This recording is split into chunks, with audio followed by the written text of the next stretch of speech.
자, 비하인드 노이스 30화죠? 예? 예, 시작하겠습니다. 네. 벌써 대망의 30화네요. 예. 한 주간에 그 한국경제신문을 통해서 일주일에 경제 기사를 돌아보는 리아인드 노믹스입니다. 자, 첫 번째 기사입니다. 7월 15일 화요일 예. 1억 집 살 때 7천만 원까지 대출. 담보 인정 비율이라고 하는 LTV랑 예. 그다음에 총부채 상환 비율이라고 하면 DTI를 조정한다. 그 간단하게 얘기하면은 그 대출을 할 수 있는 양이 늘어나게 되는 거거든요. 그러니까 이 비율을 상향 조정하게 되는 거죠. 예. 그래서 그 부동산 경기의 그 침체를 이제 어느 정도 예. 완화를 시키겠다. 자, LTV라는 게 담보 인정 비율이라는 거예요. 예. 지금 이제 서울 수도권이 50%, 예. 그리고 지방이 60%인데 예. 이걸 70%로 바꾸겠다고 했어요. 상향 조정. 예. 담보 인정 비율이니까 제가 만약에 1억짜리 아파트를 가지고 있어요. 예. 그걸 담보로 은행에서 돈을 빌릴 때 예. 원래는 이제 5천만 원, 6천만 원을 빌릴 수 있었는데 이제 1억짜리를 담보로 예. 7천만 원까지 빌릴 수 있는 거예요. 그렇죠. 그러니까 대출의 크기가 커진 거죠. 그렇죠.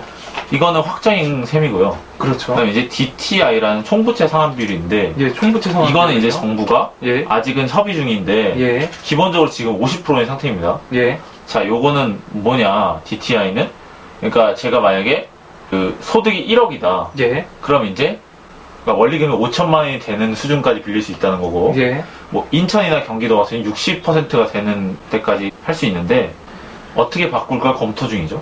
DTI는 이제 원리금의 그 비율을 이제 고려하고 있다고 하면 맞습니다. 이거를 이제 변경하게 되면 이자의 비율만 이제 고려를 하게 되는 쪽으로 변경을 하겠다는 거죠.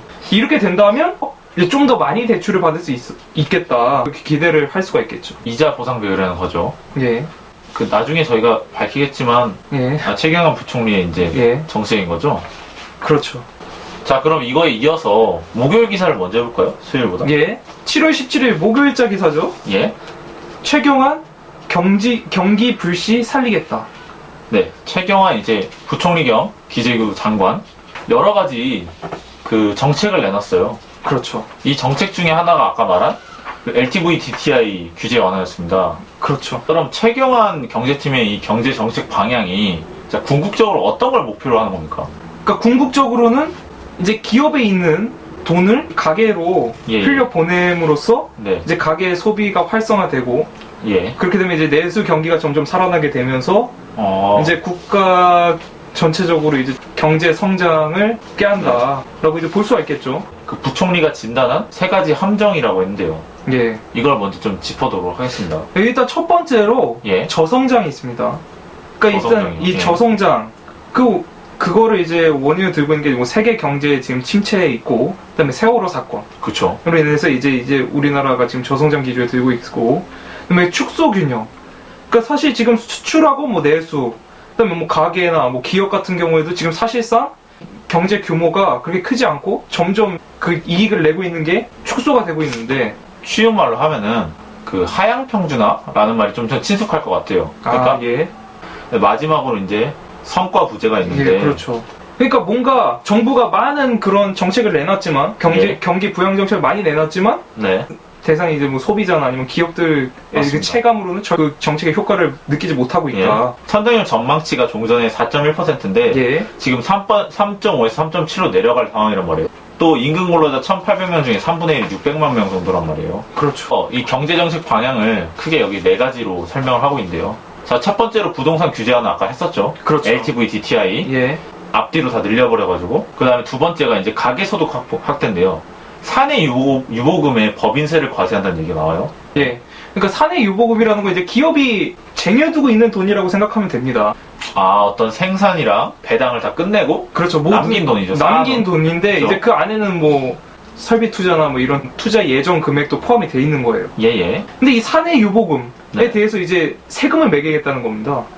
근데 이게 이중과세 아닌가요? 세금을 매겼는데 매기고 남은 거잖아요. 매기고 남은 건데 이제 거기다 또 세금을 매기겠다는 이제 이중 과세라는 그런 그렇게 해서 가계소득을 있죠. 확대시키겠다. 기가 막힌네요. 이중 과세는 사실 안 되는 거거든요.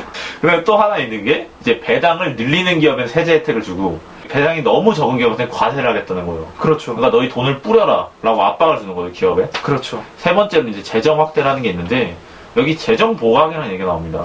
이 경제 용어 같은데 뭐 세수를 늘려가지고 이제 정부의 그 재정을 이제 좀 어느 정도 적자폭을 줄이겠다 뭐 이런 게 아니고요. 예. 이런 게 아니고 이제 재정 지출을 늘리는 정책을 이제 재정 보강이라고 하는 겁니다. 근데 내년에 예산을 또 확대하는 걸 지시를 했단 말이에요.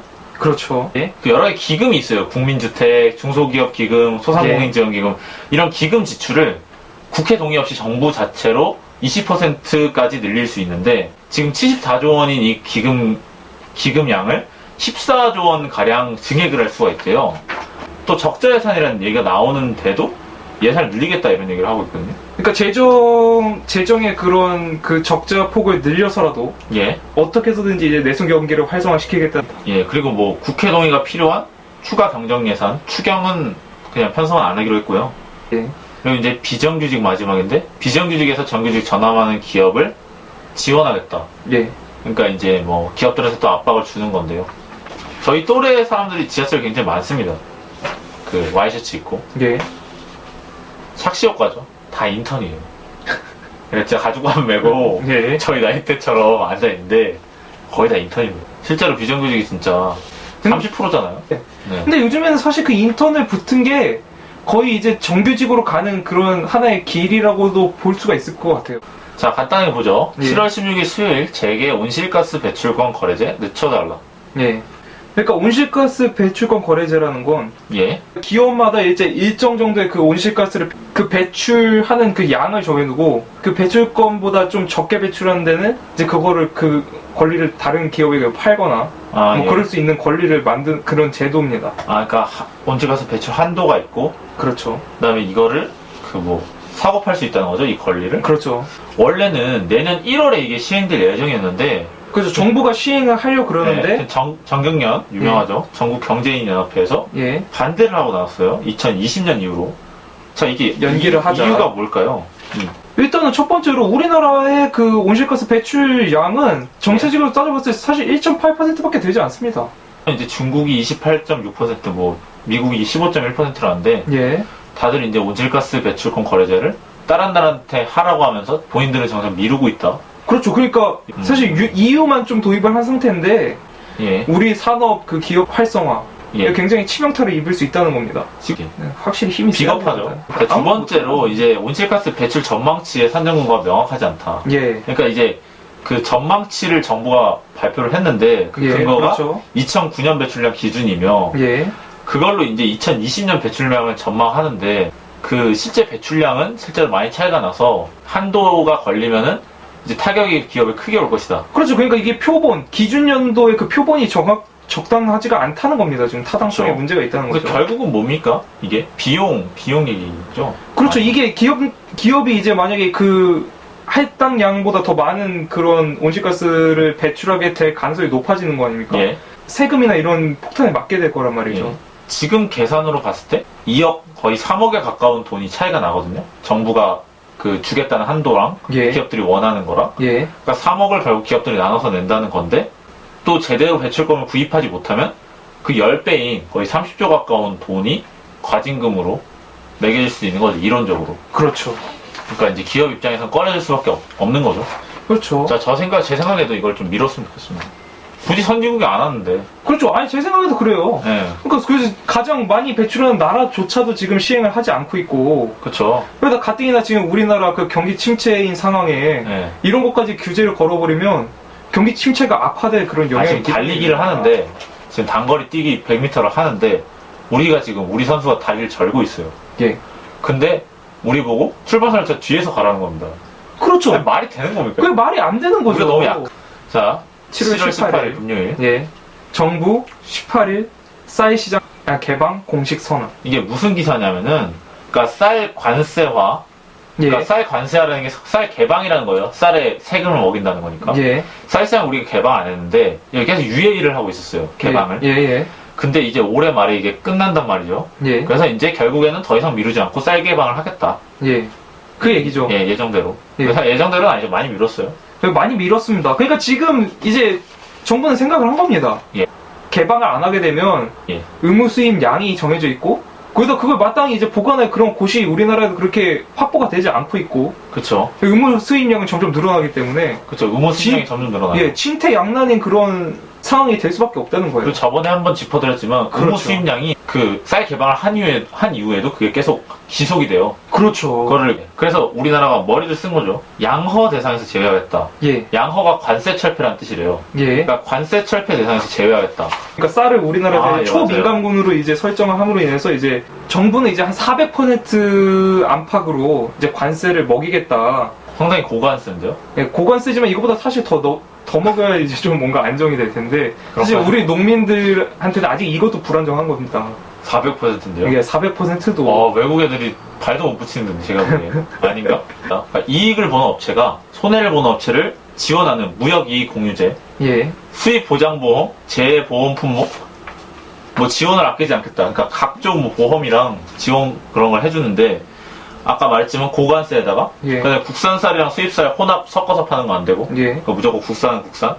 그다음에 전업농과 들녘 경영지 육성을 통한 예. 규모의 경제, 말이 어려운데 예, 여기는 어떤 그 큰 조합을 만들어서 그 바운더리를 만들어 주겠다는 거. 그다음에 쌀 재보험 수준도 예, 현실화를 시켜서 재해가 일어났을 때 보장도 잘해주고, 앞으로 FTA에서 어떤 FTA가 와도 쌀 시장만큼은 양호 대상에서 제외하겠다 이런 말 했죠. 우리가 이제 더 이상 뭐 확보할 그런 용지도 없고, 그다음에 계속 의무 수익량이 늘어나니까 뭐 어쩔 수 없는 선택이라고 저는 봅니다. 아무리 농민들이 네, 피해를 지금 입는 해도. 더 이상 더 가면 이제 더 손해를 보는 거죠. 그렇죠. 한국 GM 통상임금의 상여금 포함. 예, 7월 19일 토요일 한국 GM 노조가 예, 파업을 하고 있어요. 그렇죠. 연봉 수준을 올려달라는 거 아니겠습니까? 그러니까 노조가 받는 돈을. 그렇죠. 노조는 항상 임금 인상을 요구하죠. 예, 통상 임금에 상여금을 포함해달라. 그러니까 상여금은 보너스잖아요. 보너스를 통상 임금에 포함시키게 되면은 주말이나 특근이나 야근 수당이 올라가게 된단 말이죠. 그렇죠. 그러니까 전체적으로 연봉 상승 효과를 보게 돼요. 그렇죠. 지금 이 한국 GM의 경영진 측에서 제가 보기에는 좀 놀라운 그 카드를 꺼냈어요. 기본급의 예. 700%인 정기 상여금을 예. 통상임금에 포함을 시키자고 노조 측에 사측이 이제 제안을 한 거죠. 그쵸. 자, 이렇게 되면은 적어도 생산직은 10% 이상 인상 효과가 있을 것이다. 그러니까 기존의 연봉이 5천이면은 예, 5,500 이상으로 반다는 겁니다. 그렇죠. 자, 이렇게 했는데 노조는 또 그거에 대해서 만족을 못하고 있어요. 그렇죠. 만족을 못하고 지금 또 노조가 주장하는 거는 예, 어떤 게 있나요? 작년 12월 18일부터 그 적용이 되는 걸로 해서 소급해서 다 줘야 된다는 거예요. 아, 그렇죠. 노조의 주장은. 그렇죠. 예? 그리고 이제 두 번째 예. 주장은 통상임금 확대 외에 이제 예. 기본급을 16만 원 정도로 또 인상을 해주고. 예. 그러니까 성과급을 통상임금의 500% 수준으로 달라. 그렇죠. 그러니까 지금 여기서 말한 게 다 되면은 정기 상여금이 그 임금에 들어오면서 연봉이 10% 이상 올랐죠? 예, 이 상태에서 이제 성과급이 500%면은 시급이 쉽게 말해서 5배가 되는 거예요. 그렇죠. 엄청난 거죠. 시급이. 그러니까 주말에 일하면 평일에 일한 거에 5배를 받는 겁니다. 그렇죠. 이게 기가 막힌 거지. 말이 5배지. 이거 전혀 협상에 그 자세가 안 돼 있는 거예요. 아니, 근데 이거는. 제가 웬만한 노조 편인데 나도 모르겠습니다. 아니, 이거는 진짜 아니 아니. 협상의 협을 모르는 사람들이에요. 근데 이거. GM이 현대보다 많이 못 받나요? 현기차에 비해서?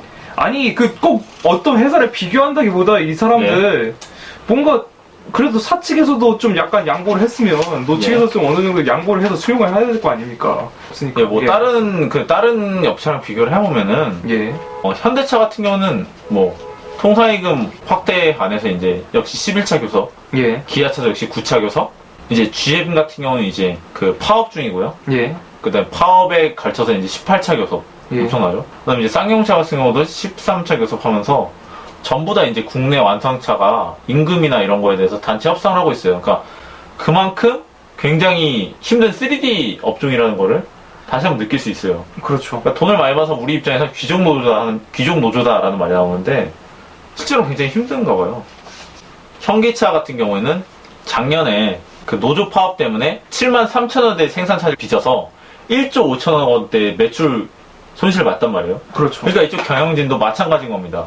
이게 파업이 오래되면은 생산이 좋을 리가 없죠. 그렇죠. 매출이 떨어지느니 이런 카드를 내미는 건데요. 자, 이거에 따라서 GM에서 또 어떤 방향으로 흘러갈 수 있을까요? 요거를 받아들이지 않고 한국 그냥 빠져나오면 되는 거예요. 아, 철수할 수 있다는 거죠? 그렇죠. 철수해버리고 예.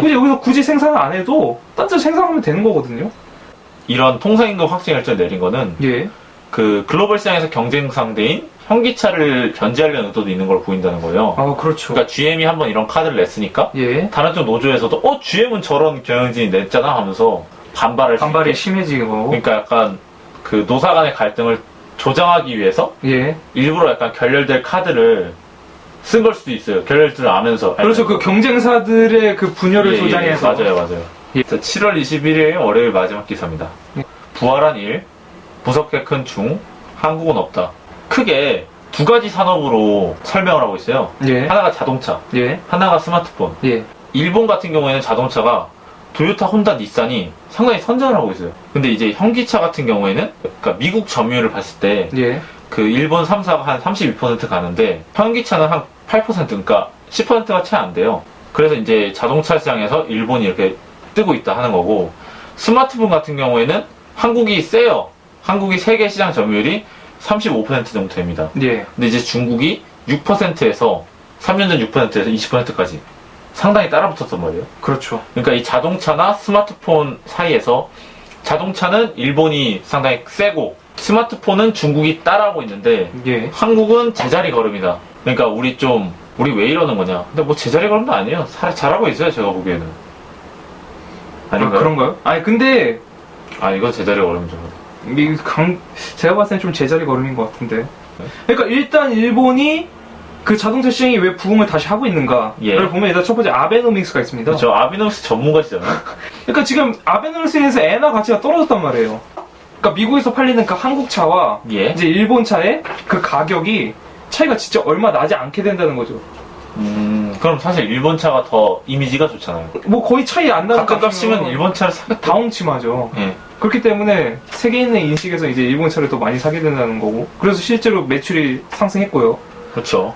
그리고 이제 스마트폰을 보면 중국의 애플이라 부르는 샤오미라는 친구가 있다고 합니다. 예. 프리미엄급 스마트폰 MI3 예. 이게 갤럭시 S5의 절반 가격. 이 레노버, 화웨이, 샤오미 그 시장 점유율이 지금 2011년 6%에서 지금 1분기 20%까지 그렇죠. 올라서 지금 맹렬히 추격하고 있죠. 그래서 지금 차이나 패닉에 한국 기업들이 이제 빠질 수가 있다. 말은 잘 만들어요. 알겠습니다. 국내 공장의 생산은 제자리 걸음이다. 예. 현대차 노조는 올해도 순이익 30% 배분과 통상임금 확대를 요구하고 있기 때문에 생산성이 약간 제자리 걸음이라는 식으로 쓰고 있단 말이에요.